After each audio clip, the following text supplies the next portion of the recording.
पिछले 3 टर्म से तो एक छोटी सी महाराष्ट्र में छोटी सी एक जो पार्टी है उनके विधायक हैं एंड ना पावर में गवर्नमेंट में है वो, ना कोई स्पेशल पॉलिसीज क्रिएट कर पाते हैं, ना कोई स्पेशल कमिटीज में पार्टिसिपेशन उनका रहा है। तो जितना मैं समझता हूँ पिछले 15 सालों से तो छोड़िए कुछ होना अच्छा बिगड़ा है, इनफैक्ट ना हो। आज के ज़माने में करंट विधायक साहब से नहीं हो पा रहा है एंड हालात जो बिगड़ते जा रहे हैं उसको हम बदलना चाहते हैं। करंट एमएलए की अगर आप बात करें तो उनकी अगर हम बात करेंगे ज़्यादा बेहतर होगा, क्योंकि जो दर्शक जो हमारे जो व्यूवर्स है वो समझे। हमारे विधायक साहब अबू असद नदवी साहब हम बड़ी इज्जत करते हैं, but at the same time हम ये भी कहते हैं कि उनके 15 साल के राज के दौरान या एडमिनिस्ट्रेशन के दौरान हालात ड्रग्स को लेकर के, वायलेंस को लेके, क्राइम को लेके बहुत ज्यादा खराब हो गए हैं। पुलिस होती है लोगों को बचाने के लिए, लोगों को प्रोटेक्ट करने के लिए। कॉर्पोरेशन होता है लोगों की सहायता के लिए।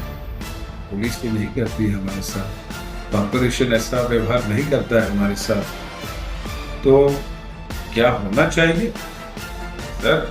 कॉलेजेस चाहिए गवर्नमेंट एडेड, गवर्नमेंट ओन, बड़ा अस्पताल चाहिए गवर्नमेंट का, कॉर्पोरेशन का, प्लेग्राउंड्स चाहिए, स्ट्रीट लाइट्स चाहिए भाई।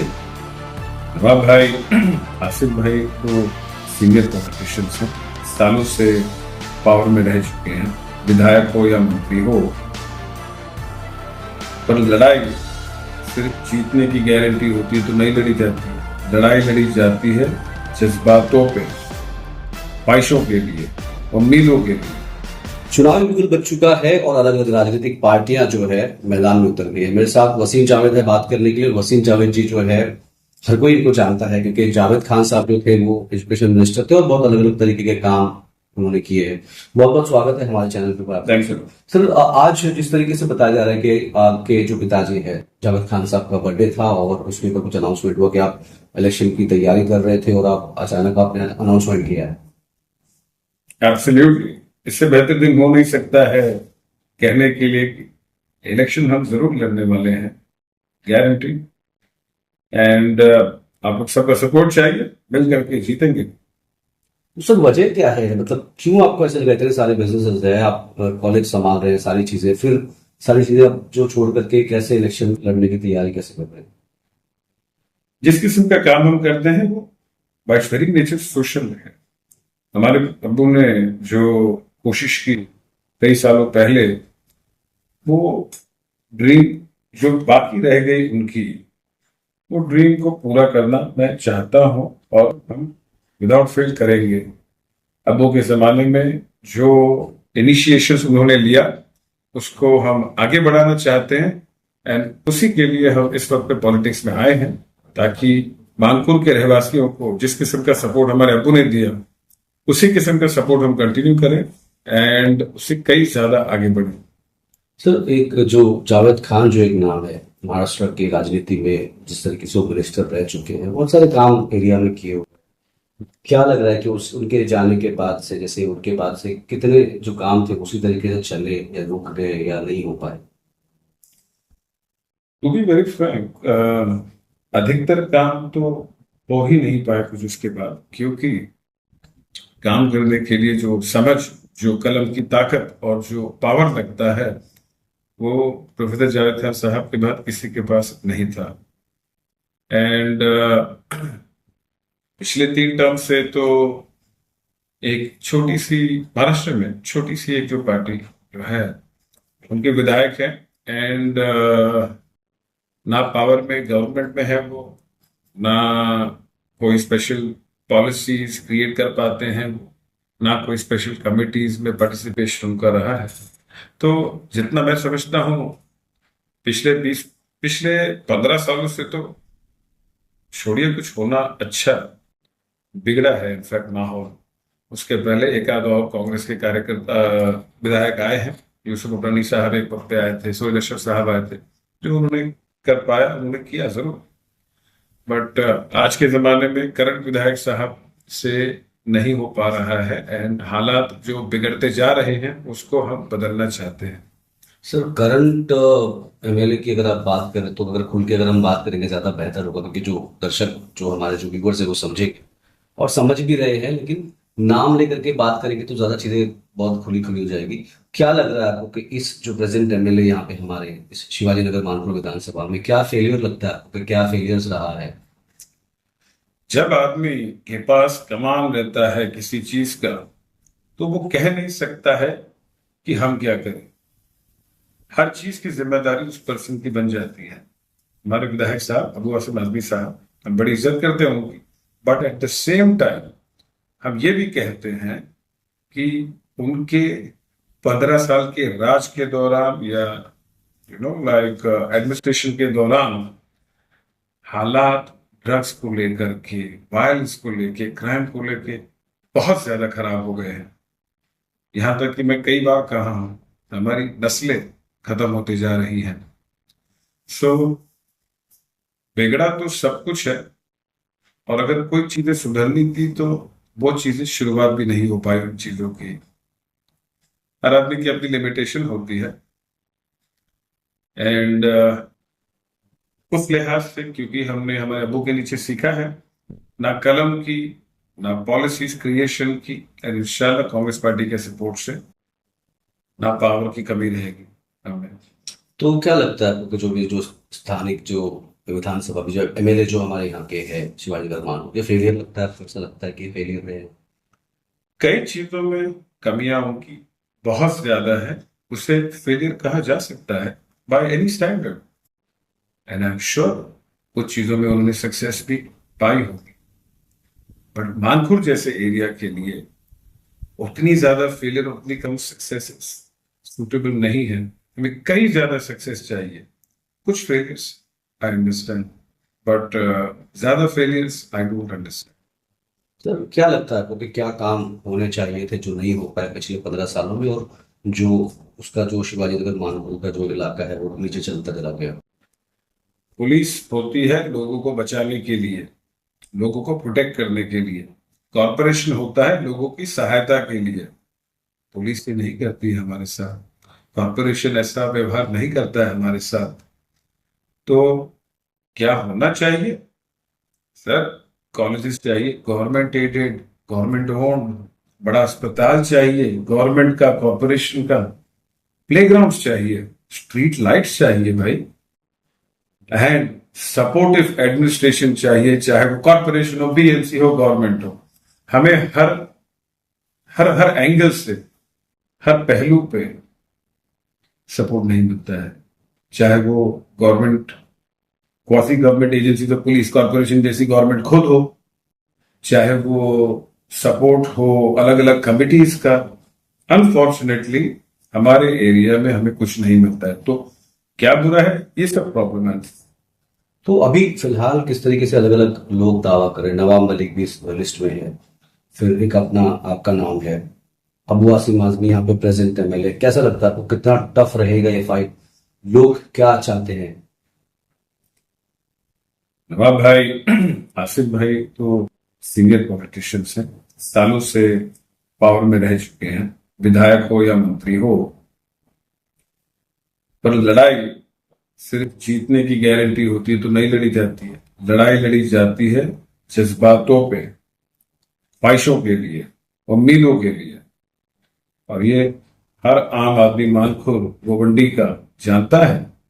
मेरा ये कंप्लीट कॉन्फिडेंट फेथ है कि गोवंडी के रहवासी चाहते हैं बदलाव, और बदलाव इस किस्म का नहीं कि आसिम भाई से नवाब भाई, पर मेरा यह मानना है कि लोगों के दिल में जो ख्वाहिश है वो ब्रांड न्यू सिरे से, नए सिरे से बदलाव चाहते हैं, सपोर्ट चाहते हैं। वो एक पढ़े लिखे यंग आदमी का जो उनके बच्चों को सही गाइडेंस दे सके, एक बंदे का जो उनसे कंधे से कंधा मिला करके उनकी लड़ाई लड़ सके, एक ऐसे व्यक्ति का जिसके साथी और वो मिल करके आपको सपोर्ट करे आपकी तकलीफों में। मैं फुली कॉन्फिडेंट हूं कि मानखुर शिवाजी नगर गोवंडी के रहवासी हमें पूरा सपोर्ट करेंगे, एंड बाकी अल्लाह मालिक। जिस तरीके से आप बता रहे हैं कि आप कह रहे हैं कि फेलियर एक तरीके से आप कह सकते हैं पिछले 15 सालों में जो डेवलपमेंट की बात अगर करें तो नहीं हुआ, लेकिन जीता के की भी तो वही हालत है, अणुशक्ति नगर विधानसभा की भी तो वही हालत है। दो ही तो दावेदार, तीसरा फिर आपका नाम है। तो फिर कैसे मतलब आप देखते हैं चीजों की, दोनों की जो हालत है वो चिता के भी आप जानते हैं और आप गोवंडी भी जानते हैं। मैं बड़ी इज्जत करता हूँ नवाब अली साहब की। बड़े लीडर हैं वो, माइनॉरिटी कम्युनिटी के टॉल लीडर्स में से मैं इज्जत करता हूँ। अबू हसन आदमी साहब की भी, जो से हमारे रिश्ते में है बाकायदा, पुराना रिश्ता रहा अबू का उनका। ये जो लड़ाई जो पॉलिटिकल होती है, ये पर्सनल लेवल पे नहीं होती है। तो पर्सनल लेवल पे रिश्ते और चीजें अपनी जगह पे रहते हैं, पर पॉलिटिकल लेवल पर ये चीज जो आप कह रहे हैं, गोवंडी के रहवासियों को मालूम है, वो जानते हैं कि जिस किस्म की ग्रोथ और तरक्की होनी चाहिए थी मानपुर में, गोवंडी में, अणुशक्ति नगर में, वो नहीं हो पाई है। बाकी वो ये भी जानते हैं कि किस किस्म की सोच हमारी है और किस किस्म के वादे हमने किए हैं। इसीलिए मुझे कॉन्फिडेंट एकदम महसूस होता है कि मुझे सपोर्ट मानपुर गोवंडी के लोग पूरी तरीके से करेंगे। अच्छा, ऐसा क्यों हो गया कि तो वहां से वो विनिंग एमएलए है नवाब मलिक साहब जो है, तो वो छोड़ करके फिर इस क्षेत्र में आकर लड़ने का क्या सेंस बनता? ये तो भाई आपको उनसे पूछना होगा। हमने भी रिसेंटली सुनी है बात। शायद नवाब भाई चाहते हैं कि मानपुर में थोड़ा, गोवंडी में थोड़ा डेवलपमेंट लाए, जिस तरीके से अणुशक्ति नगर विधानसभा में हुआ है। शायद कई बार पॉलिटिक्स, मैं अपने आप को लोगों का नौकर मानता हूँ, पब्लिक सर्वेंट हूँ। पॉलिटिक्स सारे लोग का नजरिया अपना रहता है, सारे लोग के लिमिटेशंस इंडिविजुअल रहते हैं। मैं नहीं कह पाऊंगा कि क्या लिमिटेशन या क्या कंपल्शन रहा नवाब भाई का अणुशक्ति नगर छोड़ के यहाँ पर आने का, पर अब वो क्योंकि महायुति में जा चुके हैं तो अलग एंगल होगा। हम तो नहीं जानते, ना हमें कोई खास उससे कंसर्न है। जहां तक बात रहती है नवाब भाई की यहाँ पर कंटेस्ट करने की, सच्चे इरादे के साथ प्रोग्रेस के लिए, हम उन्हें वेलकम करते हैं हैप्पीली, एंड उम्मीद करते हैं कि इस किस्म की पॉलिटिकल राइवलरी पर्सनल लेवल पे ना जाए, बस बहुत ही प्रोफेशनली एक सोशल, एक समाज की सेवा करने वाले एंगल से ट्रीट की जाए। And I am confident outcome जो भी होगा लोगों के फायदे का होगा, लोगों के सपोर्ट का होगा।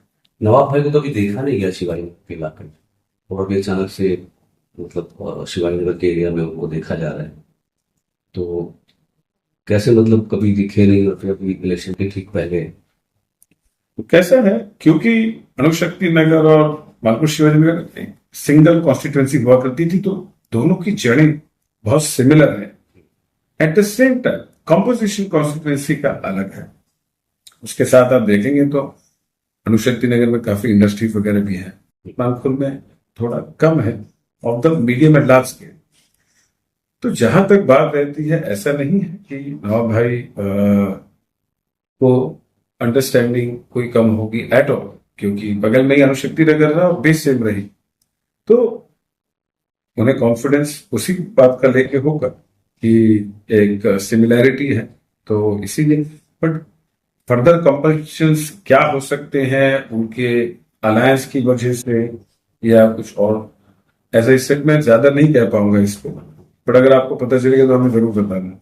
अच्छा, क्या लगता है आपको जो बड़े मुद्दे हैं, जैसे डंपिंग ग्राउंड का मुद्दा है, कब्रिस्तान का एक अलग मसला चल रहा है, और फिर उसके अलावा देखो आप एसएमएस कंपनी का एक मसला चल रहा है, सारे मसले सिर्फ चल ही रहे।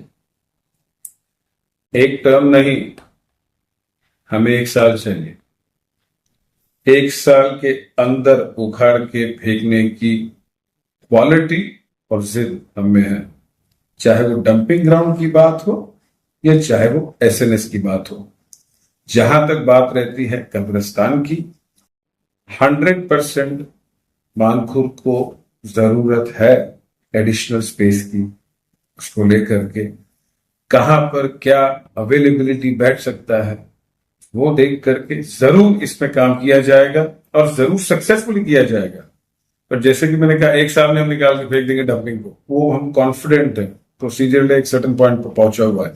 एसएनएस वाला हमारे बच्चों की जिंदगी बर्बाद करता जा रहा है बाय सीमेंट प्लांट्स, एंड वो है कॉन्ट्रैक्ट बेसिस पे, वो बड़ी आसानी के साथ निकाला जा सकता है। हम फुली सर दावे सभी यही दावे करते हैं कि हम 6 महीने में कर देंगे, हम साल भर में कर देंगे, हम का मसला, लेकिन हो नहीं पाता। सवाल ये है कि गोवर्नी के लोगों को लोग चाह रहे हैं कि चीजें हो, सिर्फ बातें नहीं हो, क्योंकि अब तक सिर्फ बात हो रही। इस किस्म की चीज कराने के लिए सिर्फ कहने से काम नहीं होता है, इसमें समझ के साथ सही डिपार्टमेंट्स के थ्रू सही लेटर्स निकाल करके काम होता है। कलम की ताकत जो मैं कहता हूं, हमने अपनी पूरी जिंदगी निकाली कलम की ताकत को समझने में। एंड आपको कह सकते हैं गारंटी के साथ, हमारे अब्बू के साथ 20 साल हमने काम भी किया है, उससे हमने सीखा है। ये मुझ जैसे आदमी के लिए एक्चुअली बहुत ही सिंपल प्रोसीजरल बात है, पर जिसके पास कलम की ताकत नहीं है नहीं कर पाता है। नशा एजुकेशन को लेकर के कैसे देखते हैं गोवर्नी के इलाके को? नशा, एजुकेशन, बेरोजगारी, ये सब टाइड है। आप अगर बंदे को नौकरी दिलवाते हो तो वो जाएगा तो नशा ऑटोमेटिकली कम होगा, क्राइम कम होता है। अगर बंदे के पास नौकरी नहीं है और एक कैजुअल बंदा अगर बस बैठा रहे पूरा दिन, कहते हैं empty mind the devils workshop, नशे की तरफ ध्यान जाएगा। खास करके अगर आप नशे वालों को विदाउट एनी पुलिस फेयर वो शान से वो लोग रहते हैं, तो इस किस्म की चीज होती ही है। ये सारी चीजें जुड़ी हुई है। नशा हटाना बहुत जरूरी है, उसके साथ साथ रोजगारी देना बहुत जरूरी है, उसके साथ साथ रोजगारी के लिए पढ़ाई लिखाई चाहिए। तो ये सारी चीजें मिल करके अगर आपने हर वर्टिकल को टैकल किया ना, ऑटोमेटिकली सारी चीजें कंट्रोल में आ सकती हैं। अच्छा, अगर जैसे आप बता रहे हैं कि आप अभी तैयारी कर रहे हैं विधानसभा की, अगर लोग आपको चुनते हैं तो क्या बड़े जो मुद्दे रहेंगे, 5 चीजें क्या रहेंगी आपकी जो सबसे पहले इनिशियल लेवल पे आप करेंगे? सबसे पहले सेहत को हम लेंगे, जिसमें हमें चाहिए अस्पताल का सैंक्शन करवाना गवर्नमेंट का, और साथ साथ डंपिंग ग्राउंड को हटवाना और एसएनएस वालों को शिफ्ट करना। तो ये सेहत वाला एक मुद्दा होगा। दूसरा मुद्दा होगा पढ़ाई लिखाई। हमारे यहाँ की लड़कियां कई बार 8वीं के बाद स्कूल छोड़ देती हैं, कॉलेज की तरफ नहीं जा पाती 10वीं के बाद, बिकॉज उन्हें दूर पड़ता है। अगेन गवर्नमेंट के थ्रू सैंक्शन करवाना, बनने में 1 से 1.5 से 2 साल लगता है, पर सैंक्शन अगर कर पाए तो वो काम कभी ना कभी तो होना ही है। साथ साथ जो स्कूलों में 8वीं तक है उसको 10वीं तक या 12वीं तक करवाना है, any how, BMC, government aided school सारी। तो ये हुआ एजुकेशन को लेकर के।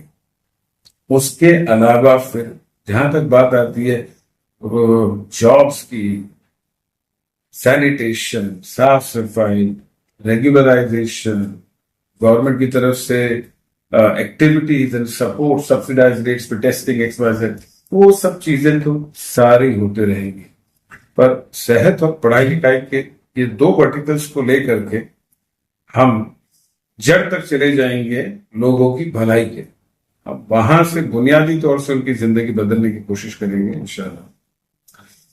तो ये वसीम जावेद साहब थे हमारे साथ, जावेद खान साहब के जो है फर्जिंद है, यानी कि सन है, और इस बार इन्होंने अनाउंसमेंट किया है कि शिवाजी नगर मानखुर विधानसभा से जो ये चुनाव लड़ेंगे। तो अब देखना ये होगा कि गोवर्नी के इलाके में किस तरीके का लोग बदलाव चाहते हैं और किसको चुनेंगे। इसी तरीके की और अपडेट के लिए हमारे साथ नुक्कड़ न्यूज पर सब्सक्राइब करें और बने रहे। इसके अलावा हम और लोगों से बात करेंगे जो इस तरीके की जो रणनीति बना रहे हैं और किस तरीके से इलेक्शन का सफर रहेगा वो आपको जरूर दिखाएंगे। मैं आमिर, नुक्कड़ न्यूज।